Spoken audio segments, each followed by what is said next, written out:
Assalamualaikum warahmatullahi wabarakatuh. Saya Deja Matonbia dengan NIM 0517004334 dari Prodi Sistem Informasi UPBJJ Jakarta. Di video kali ini saya akan melaksanakan praktikum dengan mata kuliah administrasi server. Oke, langsung saja kita lihat pertanyaannya. Setelah saya baca bahwa kita akan menginstal sebuah OS Linux yang bernama CentOS dan juga beberapa perintah di sini. Oke, langsung saja kita langsung ke VirtualBox. Sebelum itu kalian harus mempersiapkan satu buah OS CentOS. Nah, di sini saya menggunakan CentOS versi 7 dan juga copy karena proses instalasinya agak lama, jadi kalian harus ngopi. Oke, langsung saja kita akan membuat sebuah virtual machine. Di sini saya akan menamainya CentOS 7. Nah, lalu di ISO image memilih file ISO-nya, OS-nya pilih Linux, dan distribusinya Red Hat. Karena CentOS 7 itu adalah turunan dari Red Hat. Oke, langsung ke virtual hardware. Nah, setelah saya baca bahwa CentOS itu requirement-nya adalah 1 GB minimal, tetapi direkomendasinya 4 GB lebih ya. Nah, di sini saya akan mengaturnya ke 4 GB. Lalu untuk CPU-nya saya memilih 4 core saja, lalu finish. Nah, sebelum menjalankan kita akan mengatur pointingnya ke multi touch and touchpad agar touchpad bawaan laptop dapat digunakan. Lalu klik OK, lalu klik start. Nah, kita tunggu saja.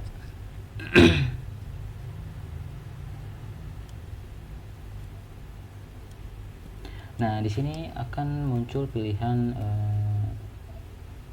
start dan juga troubleshooting. Kita pilih start CentOS. Lalu kita tunggu lagi.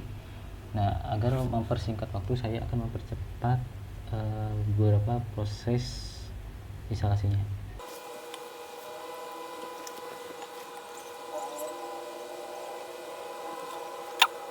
Nah, di sini sudah muncul desktopnya, desktop KDE. Nah, untuk penginstalan kita tinggal klik saja, klik start lalu klik install. Nah, kita tunggu lagi.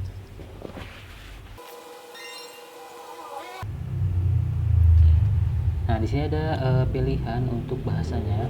Nah, saya akan menggunakan United States English, lalu klik continue, lalu kita tunggu. Nah, di sini akan mengatur partisinya. Pertama kita akan mengklik installation destination, lalu tunggu. Nah, di sini ada beberapa disk atau storage yang akan kita install. Nah, saya akan memilih Atta VBox itu dari virtualnya. Nah, jika kita ke bawah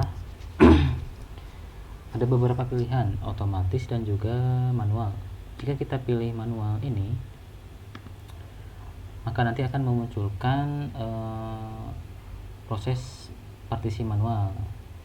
Nah, kita harus men-setup atau mengatur partisi root, terus partisi home, juga bisa menambah swap partition, dan juga mengatur FV partition. Nah, itu untuk bootloader jika penginstalan di device fisik ya, bukan virtual.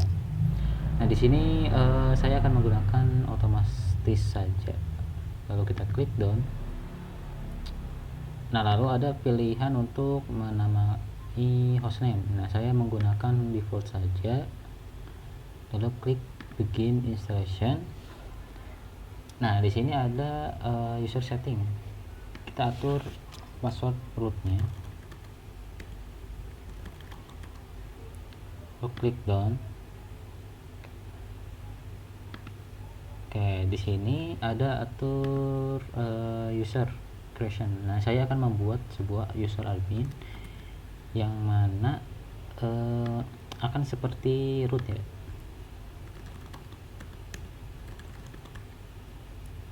Nah, jika kita lihat advance, maka akan ditambahkan ke group wheel, yang mana group wheel itu adalah yang dipunyai user agar dapat memerintahkan perintah sudo. Oke, done. Kita tunggu saja.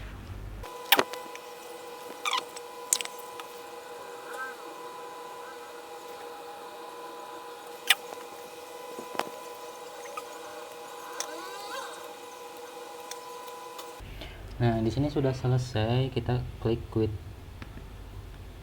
Lalu kita coba restart. Sini, lalu restart. Oke, ternyata di sini masuk ke booting si file ISO-nya ya, installation-nya. Kita akan mematikannya, lalu kita coba mematikan floppy dan optikalnya, dan juga di bagian storage kita hapus saja live CD CentOS-nya, lalu klik OK. Lalu kita coba start ulang. Bismillah. Nah, jika instalasinya berhasil, maka akan memunculkan pilihan CentOS ini. Saya kira ini adalah pemilihan kernelnya. Kita klik yang paling atas saja, lalu tunggu lagi.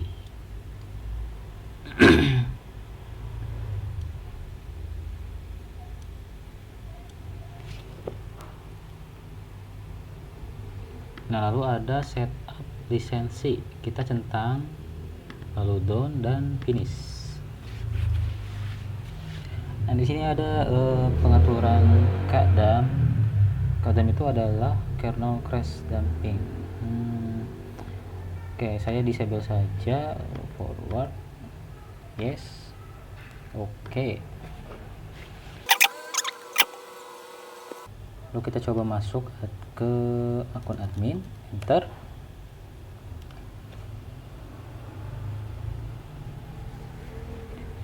Nah, sekarang sudah masuk ke desktopnya. Nah, kita akan langsung lihat ke perintah satu, yaitu membuat dua akun user, yaitu username dan juga user test. Oke, langsung saja dengan cara masuk ke terminal. Nah, di sini ada dua terminal. Saya akan menggunakan konsol. Coba. Nah, untuk membuat user, kita harus masuk ke mode sudo dulu, yaitu dengan cara sudo su, lalu masukkan. Oke, ternyata salah. Oke, sorry, salah lagi. Enter. Nah, di sini sudah masuk ke sudo su. Nah, untuk menambahkan user itu dengan cara perintah user add. Nah, lalu flag C itu adalah komen ya. Nah, di sini komennya nama saya, lalu mengetik username-nya dengan username name saya. Oke, enter. Lalu kita atur passwordnya dengan cara password 051. Nah, enter.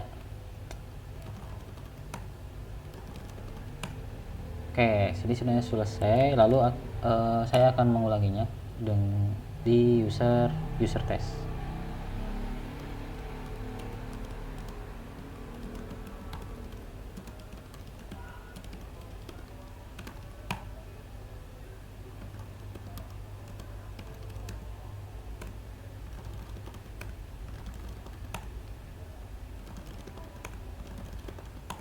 Oke, sudah selesai.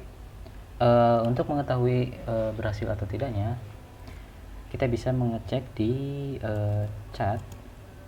Itu perintah cat itu untuk membaca file, lalu ke root etc lalu passwd.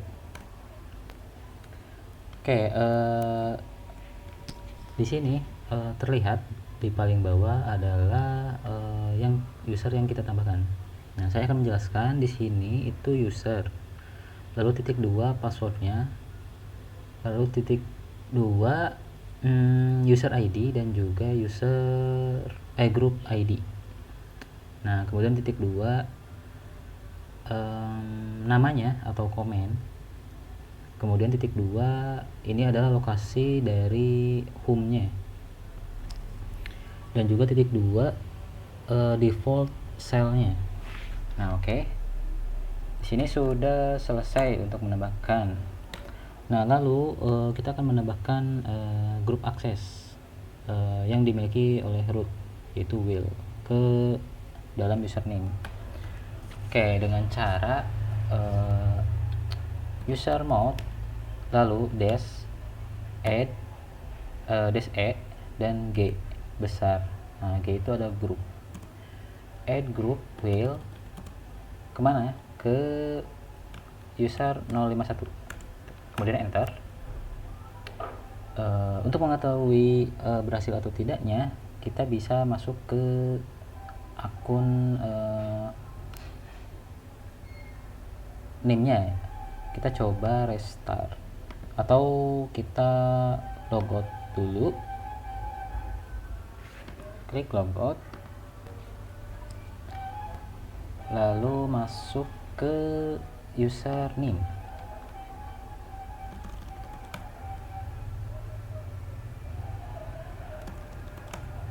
Oke, sini sudah masuk. Oke, selanjutnya oh, ternyata kita lupa ya.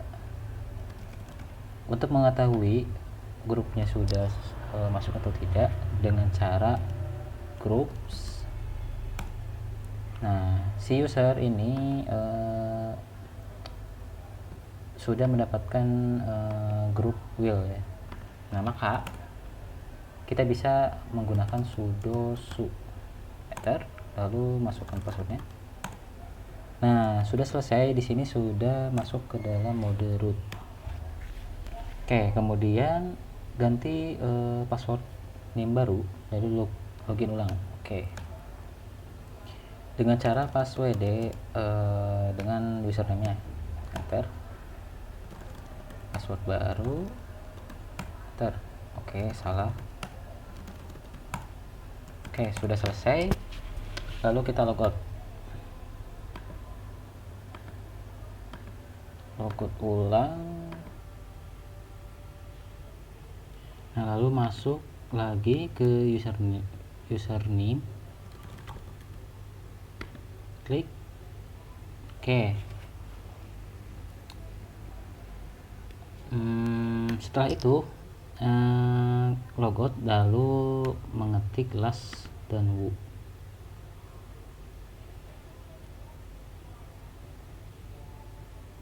Oke, tunggu.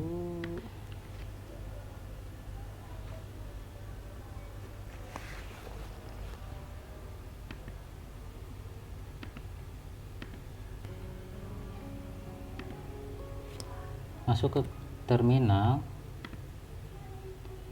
lalu kita ketik last. Nah, last itu adalah history dari user itu. Kemudian wu. Nah, wu itu adalah siapa saja yang masuk ke sistem operasi kita. Nah, lalu kita selanjutnya akan mengatur DNS dengan cara masuk dulu ke mode su karena akan mengedit file sistem. Nah, saya akan menggunakan editor Vim, lalu mengedit etc resolve conf. Nah, ini ada name server default. Saya akan komen terlebih dahulu, lalu akan menambah name server baru, yaitu 208 lalu 67 67, kemudian 222.222. Selanjutnya copy 20 seperti ini. Save. Nah, lalu kita akan mengetik sebuah command atau perintah dig dan juga ns lookup. Dig itu adalah singkatan dari domain information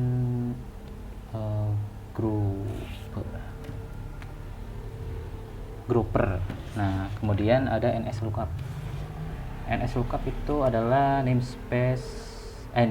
server lookup. Fungsinya itu sama, yaitu membaca DNS-nya untuk mendapatkan IP. Nah, coba kita menggunakan dig lalu www.ut.ac.id. Nah, di sini sudah mendapatkan IP-nya menggunakan server yang telah kita buat. Lalu kita coba ns lookup google.com. Di sini sudah beberapa IP dan server DNS-nya itu menggunakan DNS yang baru ya tadi. Nah, saya akan menjelaskan terlebih dahulu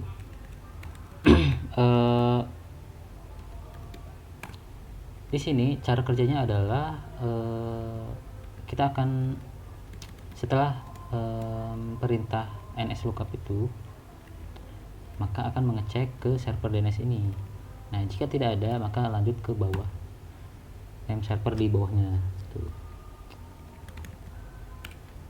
Nah, saya akan coba pakai DNS default. Nah, lalu kita coba ns lookup Google. Nah, di sini juga sama, responnya memiliki IP yang sama, tetapi DNS servernya berbeda. Lanjut, kita langsung merubah password user test lalu menghapusnya. Untuk merubah sama seperti tadi, yaitu passwd lalu user test. Kita ubah. Di sini sudah selesai. Nah, untuk menghapus user yaitu dengan cara perintah user del lalu usernya siapa, user test, enter. Nah, di sini sudah terhapus. Jika kita lihat cat etc password. Nah, di sini sudah hilang ya si user test itu.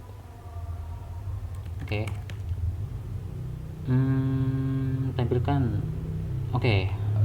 Mungkin sudah selesai ya.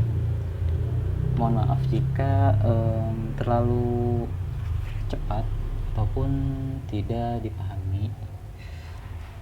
Atas perhatiannya terima kasih banyak, khususnya untuk dosen yang akan menilai praktikum ini. Assalamualaikum warahmatullahi wabarakatuh.